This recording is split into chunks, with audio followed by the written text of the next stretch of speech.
turn it? No. You need that.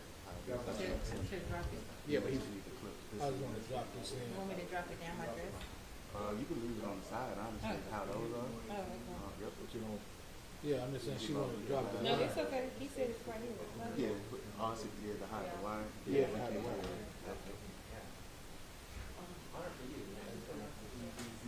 You already got it on? Let's hide, yeah, we can hide that wire. So go, yeah, go, you can hide this guy. throw it.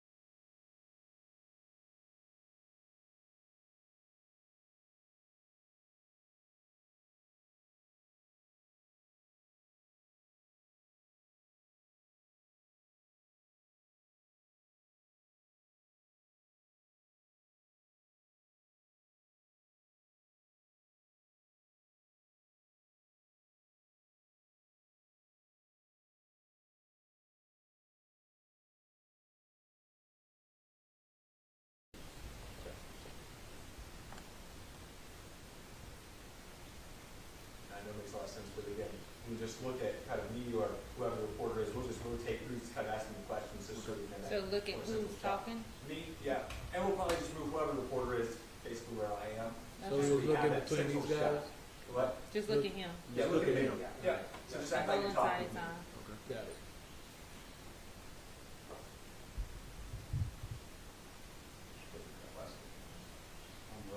Okay, can you just first off say and spell each of your names for us? So we'll start with you, sir. Quentin Cullins, Quintin,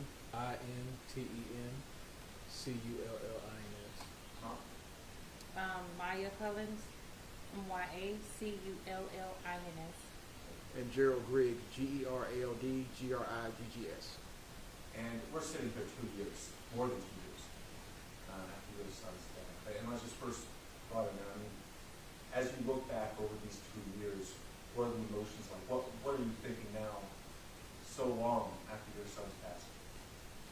I think, like, for me, it's just, you know, not a day go by we don't think about him, and the day that it happened, and now it feels good that we're actually to a point where we're going to see transparency, hopefully, from the city and from everybody who was involved with my son's passing. And for me, I think I'm still in a state of disbelief because I feel like it shouldn't have happened, especially not the way that it did. And the fact that we are still standing here and fighting to get answers. Thankfully, we obviously have just filed a lawsuit to get the transparency that we need, get the honesty, and to clear my son's name, and definitely get justice so that it won't continue to happen. And I look at it as almost like how I get through the grieving process is that Nygil's life wasn't in vain. It's something bigger. So like I said before, you know, you pick the wrong child, but you pick the right mother. So because of that, we're going to do as his parents, because Nygil came from two parents, a home with love, his siblings, and as you can see in everything that we did from protests to everything that we can do, community events, it's all in honor of Nygil because Atlanta Police Department took something that we can never get back. I'm going to do 4 quick questions. I'll move aside for other people. But I'm going to read your lawsuit and just see what seems to be accusations of failures of the system, from over the child to police to the security to the healthcare system. Absolutely. I mean, how much of it, what is the cost of failure? Someone's life. Yeah, and I think the key is that this family wants transparency, justice, and honesty. And to have to wait 2 years to get to that shows a complete failure of the system. So, you know, on behalf of the NAACP, we want to get to that end, and that's why it's incumbent upon us to continue to stand with this family. But let's be clear, what happened on May the 18th of 2022 was a travesty of justice. You had a young man in the throes of a mental health crisis, and instead of sending crisis interveners, they sent law enforcement. And then to compound that, to not be honest about what happened first year, the second year, and now we are here. And so, you know, what we're calling on is the release of the body cam footage. You know, it does not take 2 years to investigate a case. It does not take 2 years to be honest and transparent what happened in that restaurant because of the actions of the security guard and the law enforcement. So I think what the family is trying to get across is this was their beloved son. Yes. This was someone that they were trying to get assistance for that day, and to still face stonewalling is atrocious. So again, we're calling on the city of Atlanta to be transparent, to give justice to this family. We're calling on the continued investigation of the district attorney's office and charges to be brought against this officer and anybody else involved. But most importantly, we are calling on the city to clear his name. You know, it's not enough for, you know, the NAACP and its attorneys to see the video. It's not enough for members of his family to see the video. The community needs to see the video. They need to see 10 shots being fired into Nygil Cullins. 5 shots, a pause, standing over him and walking around, and then 5 more shots. Justify why he was treated in such a manner. And I know from the narrative that's been put out there, and again, the tape speaks for itself. You have to explain how a man who was giving up, he hadn't committed a crime, but had his hands up, was tased. It was that tasing that led to all of the other incidents. It was that attempt by the security guard, who has not been summoned by anybody, to tackle him, and then the gun went off. We don't know who pulled the gun. We don't know how the gun went off. We know it went off. But then to use 10 shots, 5, and then a pause, and then 5 more, how do you justify that? Those are questions that are going to be answered by the lawsuit. Do you believe that officers failed when it came to trying to protect your son? Absolutely. All I wanted was transportation. We waited over 2 hours to get someone to even come out to see about it. And then not even 30 minutes later, Nygil went to an unknown location, which later learned that it was the restaurant, and my son was pronounced deceased not even 45 minutes at that point. So yes, the system has failed my son, and a city of Atlanta and the restaurant owes us more than just an apology that we have never received. And how many things, if there's just one thing done different, let's say the call never came from over the child that said, hey, he's a danger to the family, or the police never took the actions that they had to do, or the security guard didn't do the tackling and caused the gun to go off, which then potentially led to the thing. I mean, how many different kind of turn-off points could have led to your son being killed? Well, being that I called at 5:11 p.m., found him a bed, then called 911 for help, if they would have came, even if they would have came 30 minutes later, even an hour later, maybe an hour and 30 minutes later, he would still be here. There's a sense of urgency. You know, it's like there's no sense of urgency when a mother is calling, pleading for someone to come and to help us aid our son to take him to a facility. And then they came like, how long? It was almost 2 hours. 2 hours later, and Yeah. then when they pull up, no sense of urgency. Just like I told them when they pulled up, I was like, he's, you know, He just left. he just left. You They know, didn't ask questions. They didn't ask what direction. They didn't ask what Nothing. he had on. They had they just got no back interest. Got back yeah. in the vehicles and left. Can I ask, and it might be a little bit hard for you to answer, but what you think your son went through because you saw the video in those moments where he is being fired at? Well, my sister saw the video, and my pastor saw the video. I personally didn't want to see the video because I don't think I could handle seeing the video. From what they told me and what I heard, Nygil was fearful. That's why when the police officers came in, he was sitting still at the bar eating with people around him, so he was not a threat. And with that being said, when the officer came, he immediately put his hands up and got down to the ground. His eyes was big, and my sister said it was like he was so fearful for his life at that point. So all I can think is that he was going through a mental health crisis, but he was also surrendering when he didn't even do anything wrong. So to me, he had more sense than the people who was coming to provide whatever service or whatever the reason they were out there for, but it wasn't because he committed a crime, because he didn't. And I think what's clear from the tape is that Nygil had committed no crime. He was merely eating at the bar, had not been asked to pay for the meal. Police encountered him. As soon as he saw the police, he put his hands up and was in the process of going to the ground, got to the ground, and that's when he was tased. The tasing agitated him and thus led to him getting up. Because again, if you're giving up and somebody tases you, the normal reaction is for you to try to escape the pain. But you could clearly see the fear in his eyes when he turned around and saw law enforcement there. And he did what any individual who understands what's happening, he put his hands up and he got on the ground. So how do you feel like, that conflicts the narrative? Because again, APD said that they got the call that this was an unruly man with a gun, was the original call. How does that compare to what you saw on the tape? So I want to answer Yeah, this. go ahead. I want you to go back to the footage, and I'm sure this is public knowledge. When they first made the phone call, what did they report? They said it was a black man that was at the bar with spiky hair and appears to have gold teeth. And the operator asked, what is he doing? They said that he wasn't doing anything at that moment, right? Yes, that's correct. So let's go back to the fact of 2 calls now coming in, again, repeatedly saying it is a black male that is at the bar, spiky hair, appears to have gold teeth. At this point, the operator appeared to be frustrated because there was no crime, but she reiterated that help was coming, but still was clueless of why they were even coming. So that's why we are led to believe, due to that phone call that you're asking in reference to those questions, that something is unclear. Something is not being told. So I want to know what was said throughout all phone calls, as well as when the Atlanta Police Department came on the premises. And I think the most important thing here is not what the police say, but what the video actually shows, what the exactly. witnesses actually said.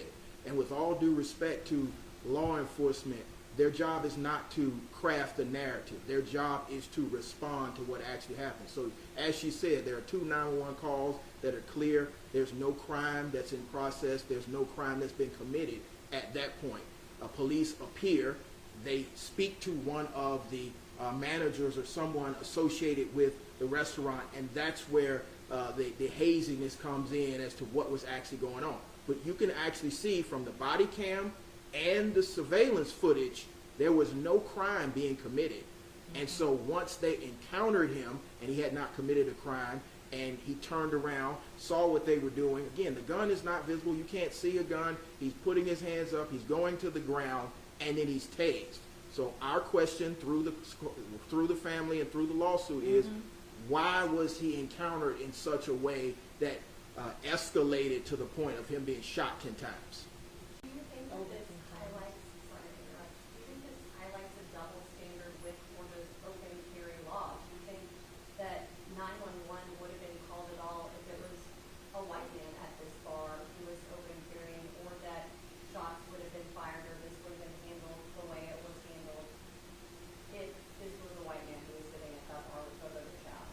I believe not. Absolutely, based off of the call that was made. Right. And I'm only saying that based off of the call that was made the first time and second time, repeatedly saying a black man with spiky hair and appearing to have gold teeth. So because he was already being stereotyped, they didn't say he had a button-up shirt. He was dressed as if he was going to a business meeting. They didn't say any of that. They said a black man, repeatedly, spiky hair, and appears to have gold teeth. So to answer your question, I think it would have been handled different if it was someone else. Not that, I feel like it's any racist or racism, because that's not the case. Nygil, if you knew him, he was loved to all people. His family, loved to all people. What we do is for all people. So let's be clear. The problem comes in when other people view us differently. And when you make a call that is threatening, and also leads to my son's life, then why? What was the threat? Because he had spiky hair, he had a button-up shirt that you didn't mention, he was dressed in business professional, he was eating a salad around other, pedestrians around him. None of that was mentioned. So absolutely, I think it would have been handled differently. If you could tell your son something right now, what would you say I'm sorry I couldn't save him. I'm sorry that I could not save you. That is one of my biggest regrets every day of my life, especially when the time comes around when I know he's no longer here, May 18th arrives. I replay that day over and over in my head of what I could have done differently. So if I could say anything to him is that I'm sorry as a mother that I couldn't save him. Yeah, it's just, I've always been able to talk to my son. And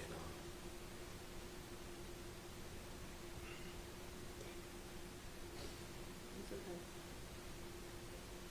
I just believe if I was there, I would have been able to save him, man.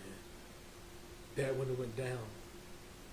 The sad thing is that I talked to an officer that works for Atlanta PD, that works in that same precinct, that was coming on shift after the shift of the officer. And he told me, he said, I guarantee you, if it happened on my shift, your son would still be alive today. He said, I'm not taking nothing away from the officers that I work with those officers. They're good officers, but I know for a fact that they don't know how to approach us. And he's saying us is meaning black men, because this was a black officer. And he said, your son would be alive today if it would have happened on my shift. If I would have got there a little bit early, or if I would have went in early, your son would still be alive in your arms. Mm. And that's from the department, officer of the department. And, you know, I just hate it, man. It's like the system failed my son. You know, mental health is real. It's really real. And I think it needs to be taken more serious. Mm-hmm. It's a lot of people who have lost their lives because not enough training has been put in place. And I think my son would be here if proper training would have been in place. Honestly. I really do. So after 2 years of fighting, of protesting, and now having to file a lawsuit, the ball is in the city of Atlanta's court. There's a lot of policies and procedures that have been changed because of other police-involved situations, while the family of Nygil Cullins still wants transparency and justice. So it's incumbent upon the mayor and the district attorney to provide justice and transparency. Release the tape.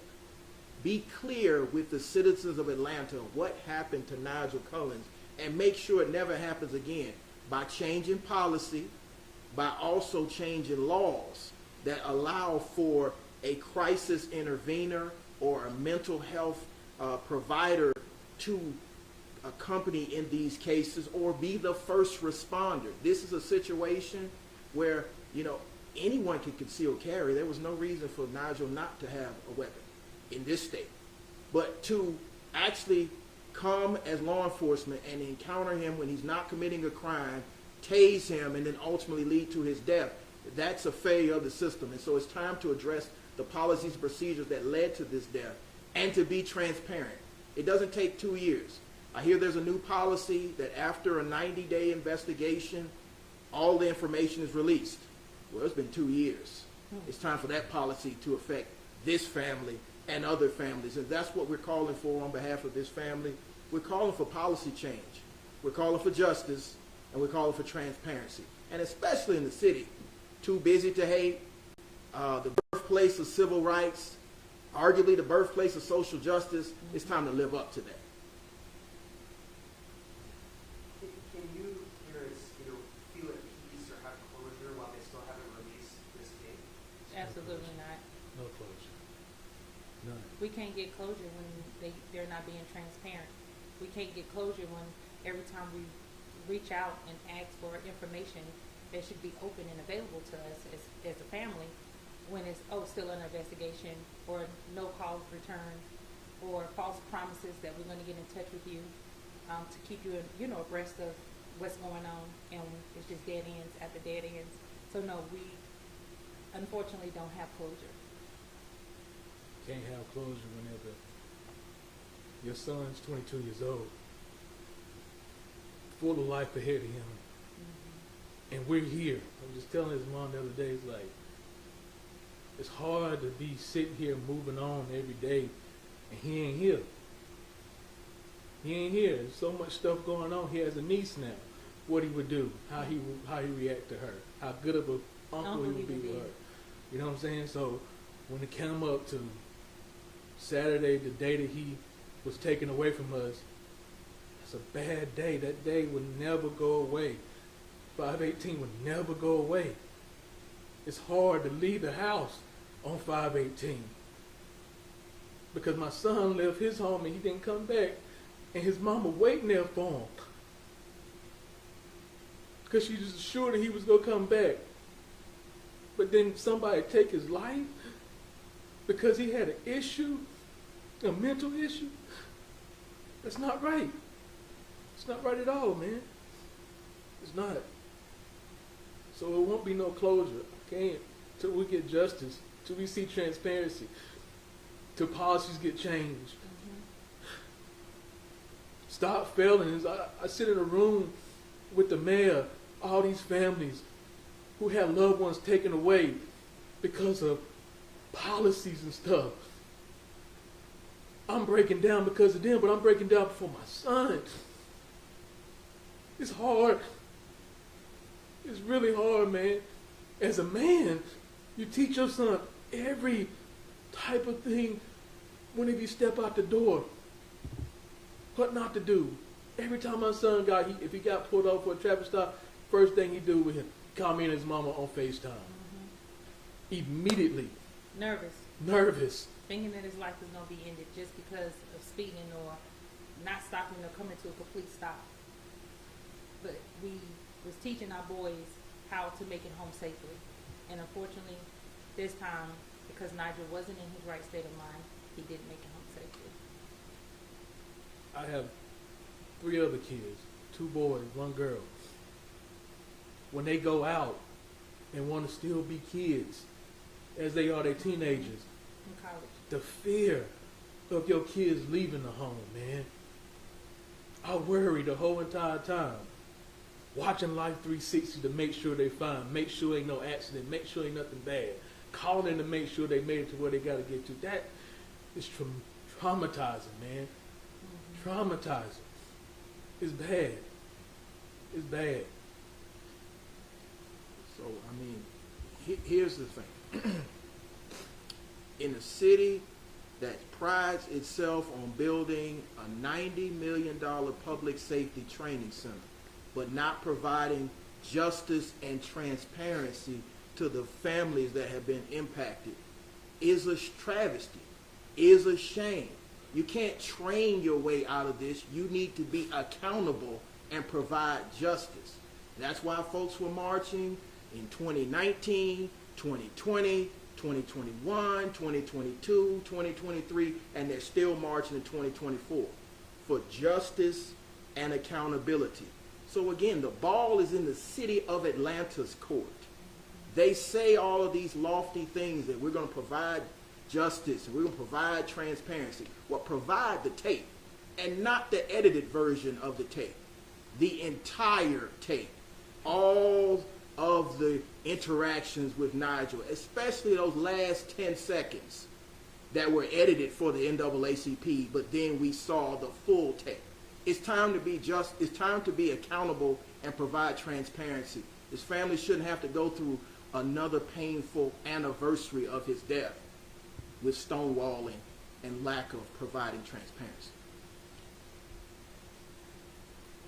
Thank you so much for your time. I got one question. It's Mental Health Awareness Month. Is there a message to APD or just the city from y'all that y'all would like to spread just about mental health awareness? Well, Quentin and I are mental health providers. So that's the reason why it bothers us so much, because not only do we help people every day in our lives, our personal life, we was trying to do what we can for our child. So if I had to leave a message, it would be that mental health does not have to be a death sentence. I think we are living the nightmare that every family, every parent, every loved one that's out there that have family members that are struggling with mental health, we are a representation of what they don't want to see. So if it can happen to us, it can happen to them. And if it takes my son's life, meaning that he's no longer here for us to be that voice and be that vessel, to be that spokesperson, to educate, to provide training, to go out and say it's okay to not be okay, then we'll do it. Because we have nothing left inside of us besides love, purpose, to do whatever it is to ensure that it does not happen to another family.